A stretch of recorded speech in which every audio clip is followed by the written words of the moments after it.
A Mayo drink. Make funny faces. Oh, shoot. I wish we had margaritas to pass on to everybody. Happy Cinco de Mayo.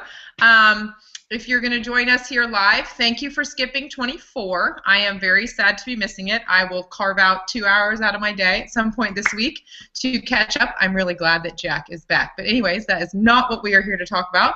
I am here with Tony Anderson from The Happy Housewife and Andrea Deckard from Savings Lifestyle, my partners in crime with Digital CoLab, and we are here this evening to talk about editorial calendars, why you should have one, why you need one, why you should stick with one, how you can stick with one, and how they can keep you sane and help you stay on track with your business. So, editorial calendars. How long have you guys been using an editorial calendar, and what do you find to be most beneficial in using one? How does it help you most in your business? You want to take that one, Tony? Sure. I gave a talk this weekend at the 2-to-1 conference in Chicago, and in preparing for my talk, I was actually digging through my old Google Docs trying to find an editorial calendar to give people as an example. And my first editorial calendar from the looks of it, it looked like it was sort of at the end of 2009, the beginning of 2010, and 2010 was the first year that I actually tracked for almost an entire year what my plan was for posting on the site. And, I think they're just so beneficial. I feel like, for me personally, what I like about them is that bird's eye view of what's going on, because I feel like sometimes, especially for those people that are doing a lot of either deals or sponsored campaigns or things like that, it really allows you to take a step back and look at your site from like a month-by-month perspective and see, are you doing 5 sponsored campaigns in 2 weeks, right? I mean, that's just too much. Or are you posting, similar deals that maybe aren't converting as well? And so keeping those calendars and allowing yourself to see what's going up on your site globally so that you can take one look at a document or even, at the plugin and see, wow, we really hit heavy on something this month, and maybe it was a positive or a negative, but I feel like for me that's the biggest benefit. Yeah, and I've been using editorial calendars now probably religiously for like maybe 2.5 years. Like I wanted to use them before then, but I never really truly executed one until I'd say like 2.5 years ago. And I find that it allows me just to have more freedom. Quite honestly, like my site, obviously we do post and share deals and things like that, but I want to have content going up regularly, and when I follow the editorial calendar, my content goes up like clockwork, but when I would fall away from it, the content wasn't going up as regular. So I find that, like I scheduled all of my May content 2 weeks ago, so I literally could let the rest of the people that work with me on the site run the site for the rest of this month, and I don't have to touch it except maybe mod comments. And, like with planning for the Digital CoLab event, and we have some personal things going on in our life, it's nice to be able to step away and not have to worry about that. And even like taking on, other clients, because I'm working with clients now too, I don't have to worry about my own brand. I know it's going to go forward based on what I put together with that editorial calendar. But Tony, I do like your suggestion for keeping track of your sponsored content. I never really thought to use it that way. I'm mainly using my editorial calendar just to make sure I'm getting my having the theme of my month like going forward, and making sure that all of the posts are going up the way they're supposed to. So that's a really good idea for the sponsored content, that make sure it's not overwhelming your readers. So. And another thing that I noticed, and I'm actually working with a client who just shared her calendar with me, and it is amazing. It's really neat to see someone else's and see people working really hard at spacing out content well and coming up with creative ideas that flow through, like hers is through the summer. And one of the things when I looked at it that hit me was I challenged her to then mark the posts that she thought would drive revenue to her site. And I thought that was something that I don't do regularly for myself, but once I saw hers, it kind of inspired me to start doing that as well, because I felt like when I looked at her posts that she had planned, I could immediately see some that would have potential revenue drivers. And then I thought it's also a way to think creatively about how a post could be a revenue driver, and then which ones won't be at all, and that's fine as well.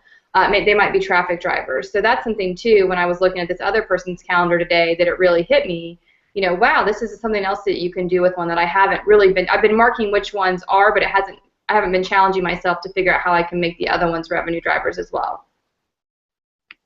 Andrea, I wanted to ask your thoughts on, this doesn't really apply to me because my model and site, business model and site setup is more traffic-based and less, posting deals and earning from affiliate offers or what it may be. But I wanted to see what your thoughts were on, I feel like there might be this notion, and maybe I'm wrong, but I'm going to throw it out there. There might be this notion that, I don't want to take the time to develop an evergreen post, writing it, maybe it is a recipe, maybe it's a homemade something, a how-to, whatever it may be. That takes time to develop, right? There's photographing, there's editing photographs, there's putting text on photographs, all of those things that kind of come with evergreen content.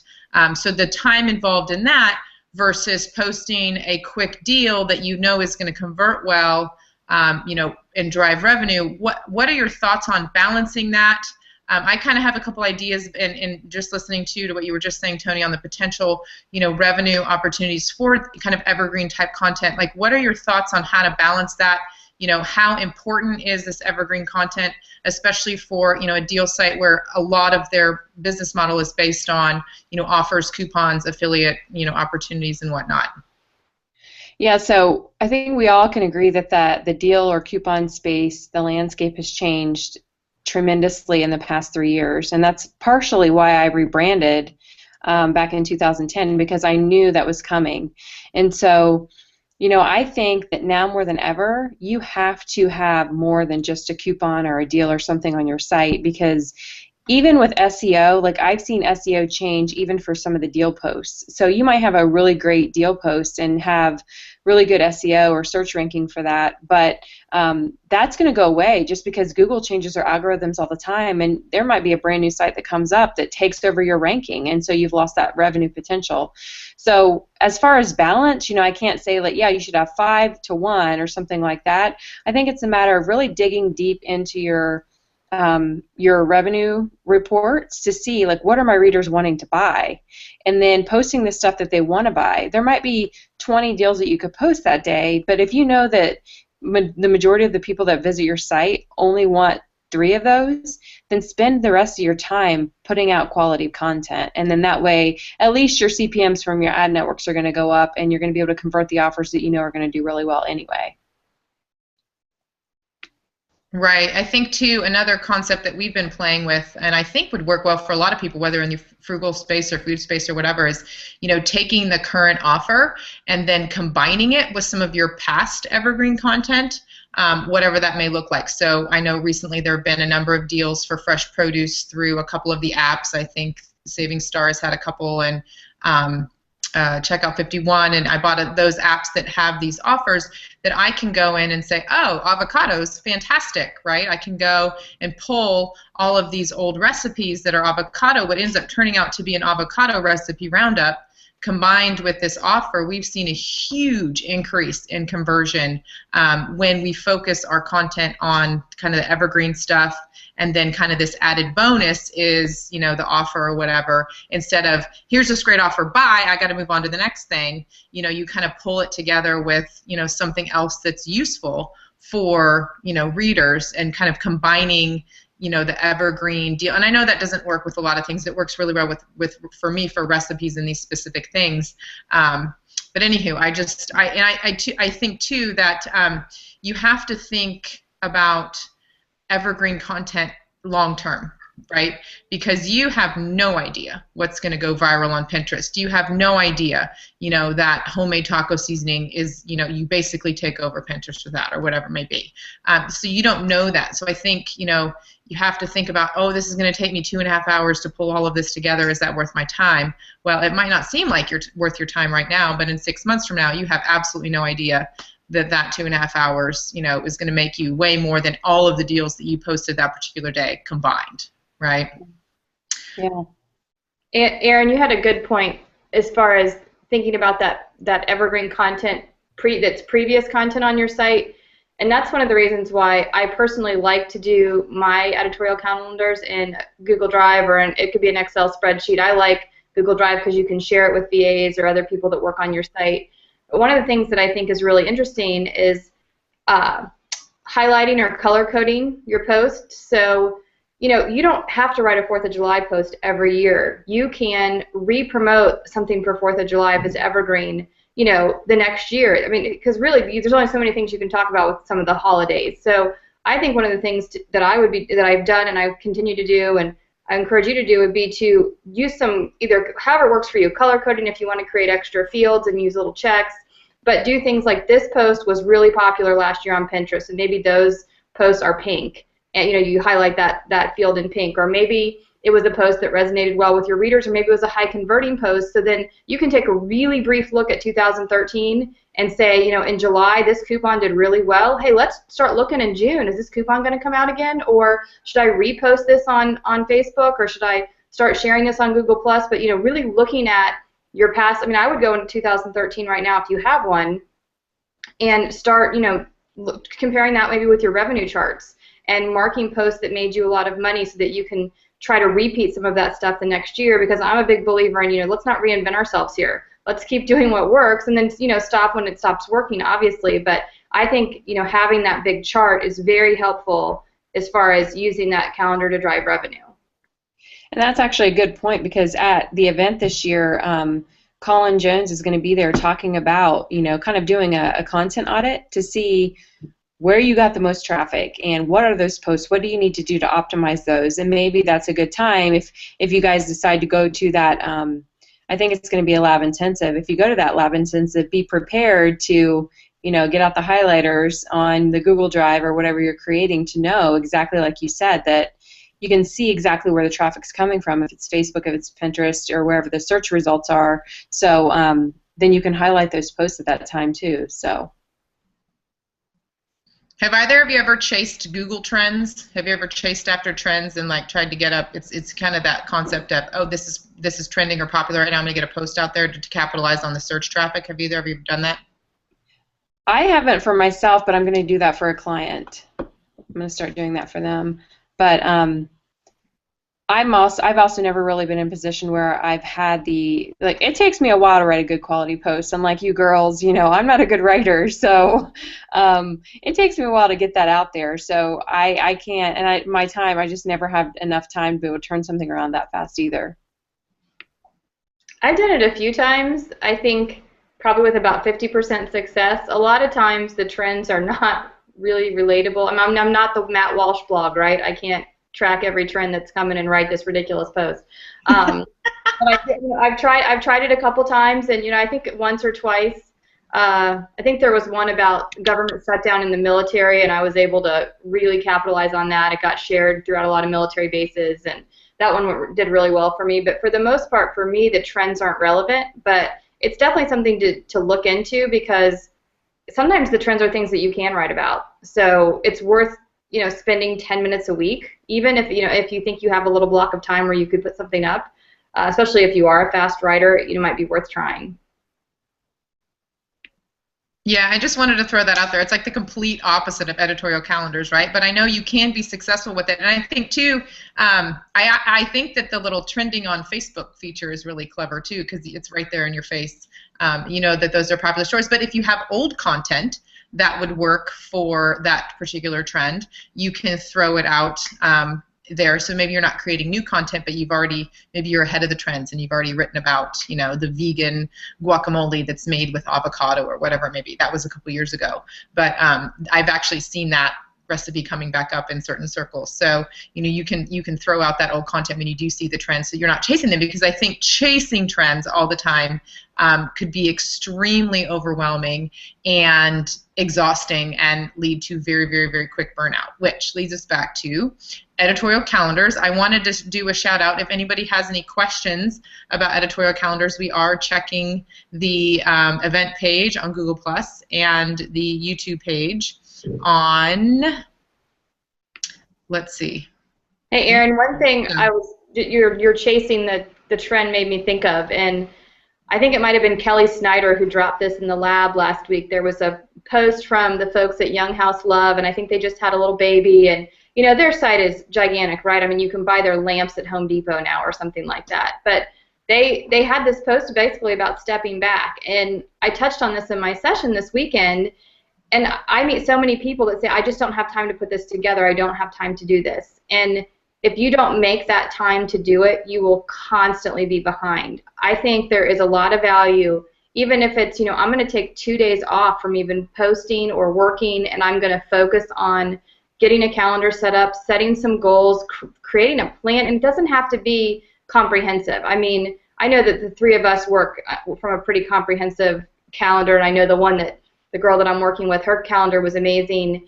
And, you know, that's okay, and that's great if you can do that, but if you're just starting, you know, do something. Put one post a week on an editorial calendar. You know, just plan out the next 3 months. It doesn't have to be, you know, you're going to plan out the next 12 months. Maybe start with the next 3 or 4 weeks, because you'll never be able to stop chasing if you don't start planning.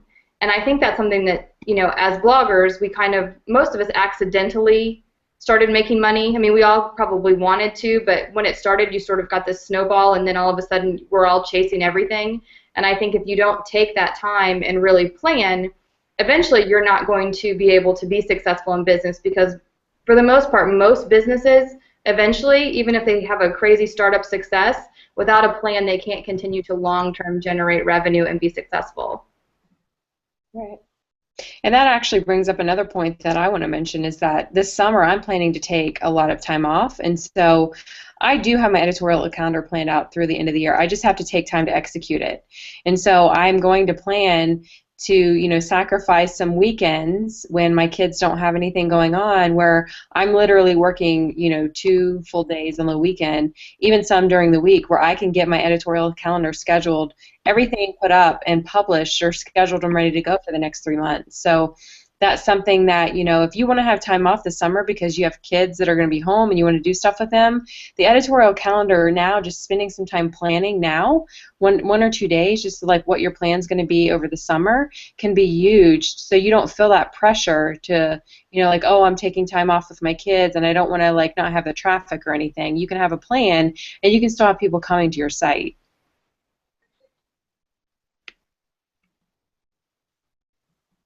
That is amazing. I wish I had as much discipline as you do. I work a couple weeks out, and I wish I could work a couple months out, but that is okay. That is the nature of what I do, and blogging what we are eating for dinner.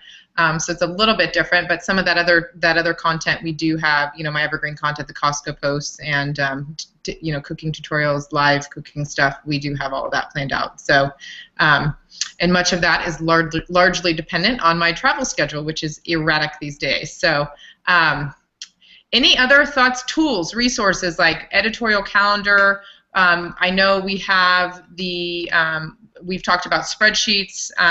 Wanted to throw out the editorial calendar plugin for WordPress. If you are not using that, you don't know what you're missing, is all I can say about that. That thing saves my sanity multiple times a week. It's great how you can move things from one day to the next very easily. If you have something in drafts or something pending and you want to move it because you changed your plans for that particular week, you can plan out the month in advance with your evergreen content, and you know that it's there and it's coming up. You need to take care of it that week, and then you can add in your, you know, more timely content, you know, as it comes up.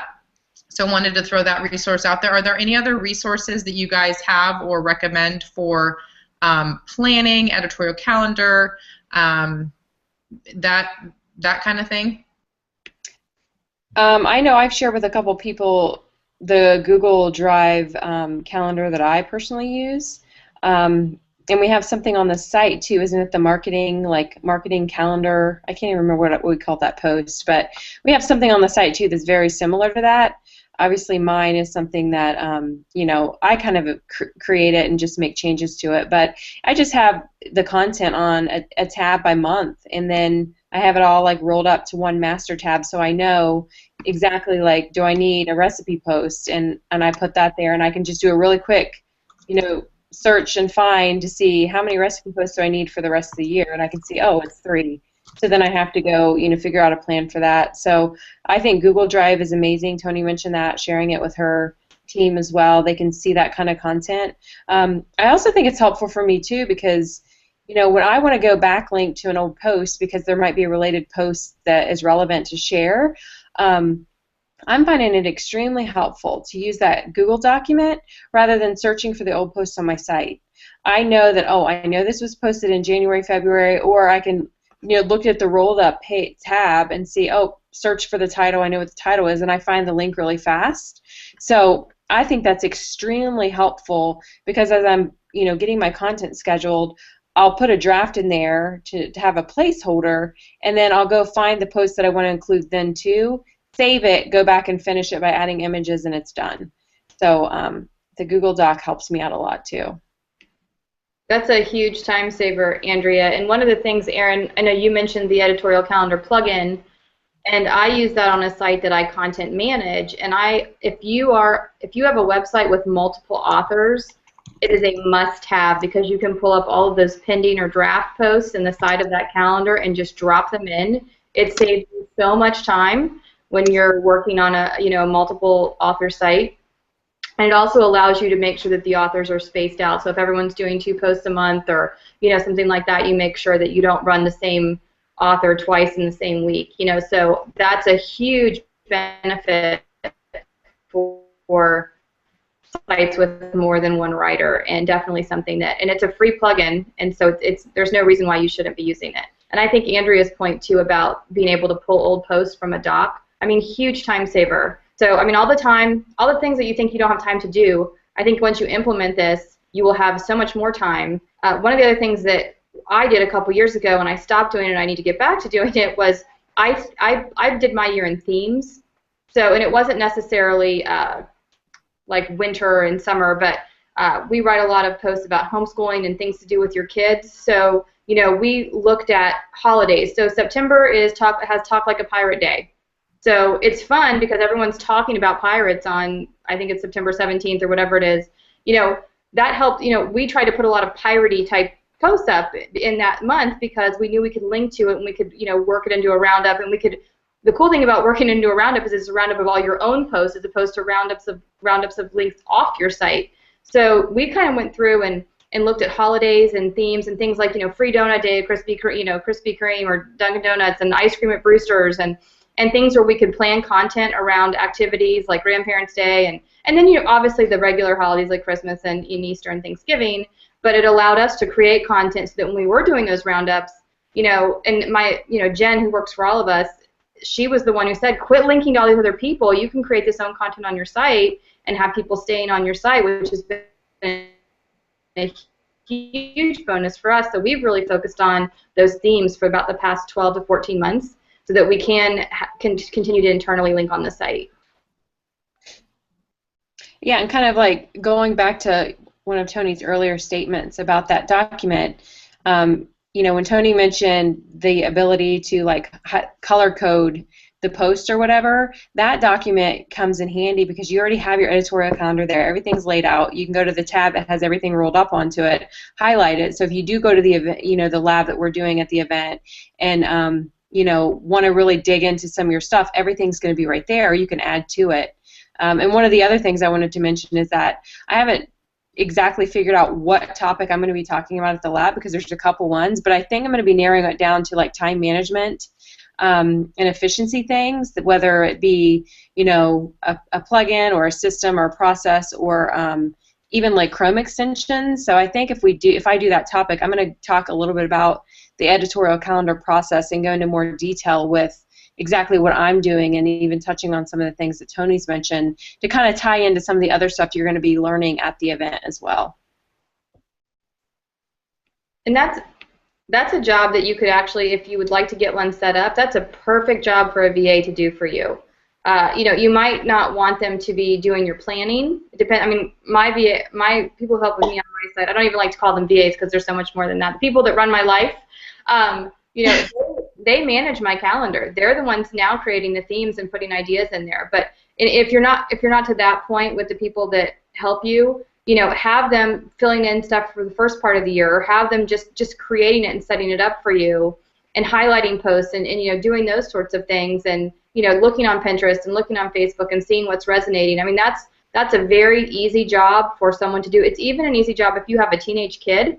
they can do that for you. So if your teenage child needs some summer money to go to camp or, you know, pay that cell phone bill, hire them. They're probably cheaper than a VA. So, you know, it's definitely a job it's something that you don't need to give anybody a password to do for you. Right. I love that. So now I need to find a teenager around here. No.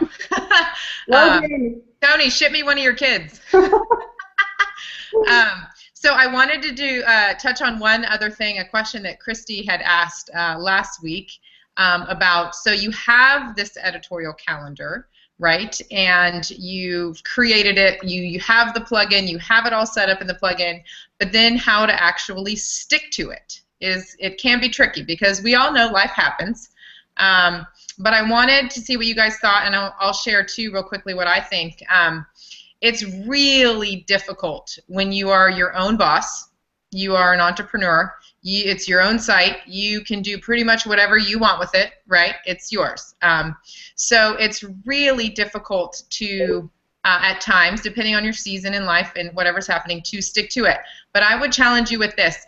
Make up a fake boss or something that your boss has said, you know, or just challenge yourself to, my boss has told me that my deadline for this is this day, and then make it happen, if that makes sense. So I think that, you know, that's just one of the challenges of being a content creator or curator. Excuse me, oh my goodness. And working for yourself is you have to be your own boss, and sometimes we don't want to be our own boss. Sometimes we want to just go out and enjoy the beautiful day instead of, you know, doing the craft or the recipe or the taking pictures of whatever it is that you need for that particular piece of content. So that would be my advice, is, you know, make a little piece of your brain, or make up a boss or something like that who's going to tell you, this is your deadline for this content, we need to have it done this day. And that will, you know, hopefully that will help you stick to it. Obviously, that takes self-discipline and constant reminders to stay on top of things. But do you guys have any other advice for, you know, how to stick to an editorial calendar? I would just say, specifically for Christy too, because I know she has two boys that she's very busy, because her boys are in a lot of things too. It's that, you know, being more disciplined about it, because in a way, it's like if you don't get it done, then you kind of have to answer to your boys in a way, because they're the ones that you could potentially be robbing the time from if you're trying to get something else done. So I would say, you know, try to be as focused as you can whenever you are home and you have that free time without them or without your husband around, to make sure that you can get as much done as possible. And that way, when you are, you know, with your kids and with your husband, you're totally in the moment and you can be truly with them, and you don't have to be stressed about, like, oh, well, shoot, I should have got that done, when you know that you're working during the day and your reward is getting to have the freedom to be able to be with your kids without any worries at all. I think that's great, Andrea, and that speaks a lot towards balance as well, and keeping yourself sane. And actually, Jen from Beauty in Bedlam, who I think is a longtime friend of ours, gave a really great talk on that this weekend, just about balancing online and offline life and how important it is to have an offline life, or your online life will eventually fizzle out. And something completely different from what Andrea was saying is more of just a practical, for me, one, I ask the people that help me to keep me honest, and so they will bug me about getting things done, which is great, because I'm one to start 50 projects and finish 2, and I need to be starting less and finishing more. Another thing is a quote that I love, and I don't know where I got it from, but, you know, a goal without a plan is a wish. And, you know, we can't wish ourselves into a successful business unless we live at the Magic Kingdom, and unfortunately none of us do. So I think that's something to think about, is, you know, every successful business has a business plan and has goals, and the editorial calendar is part of your business plan. And then finally, on a practical, how I get it done is I love the Google Calendar, and I actually, so if I know that I have a post that I want to write on, you know, May 8th, and because maybe it's due to a campaign on May 15th, and so I want to have a week to work on it and look it over, you know, I will set myself a calendar reminder to do it on May 5th or 6th, and I operate from my email, so I get an email saying, you know, write this post today, and so that's on my to-do list that day, and I work through it, and, you know, my to-do list is obviously prioritized, but that becomes a priority to me because it's a calendar event. So, you know, for me, the calendar invites work really well because it sits in my inbox and haunts me until I finish it, and so if you're an inbox person and you like to work from that, I highly recommend putting everything on an invite. So most of the evergreen content that I do put up comes to me via an invite so that I don't either forget about it or say I don't have time or not prioritize it because it's not in my inbox.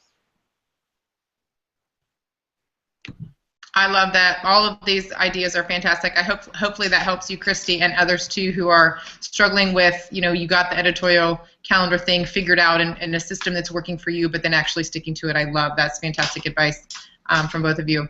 Any other? I don't see any other questions in there. Any other last comments before we say good evening? One quick thing. We created a resource page this weekend from the event that lists stuff about editorial calendars as well as lots of really cool tools that we're all using on our sites and in our businesses, and, you know, numerous other resources, and also a worksheet that really challenges you to set some business goals. And currently it's free on our site, so you can just go to that page and bookmark whatever you want to bookmark out of there. So we'll drop the link in this chat room as soon as it's over, or on in the event page on Google+, and you can go check that out and, you know, try any of the tools that you're not already using, and maybe download and print the business guide, and hopefully that'll help you in your business goals this year.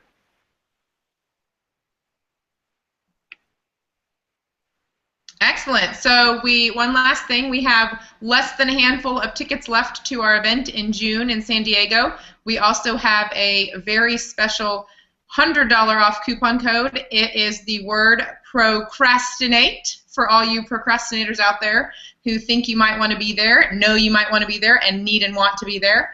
Take advantage of that. That offer will be available through this week. So if you're thinking about coming or wanting to come, now is your chance to grab your last minute ticket with the coupon code procrastinate in all caps. So thank you very much to my partners in crime, Andrea and Tony, and with that we will say good evening, and we will see you guys again in 2 weeks. Good night. Good night. Night.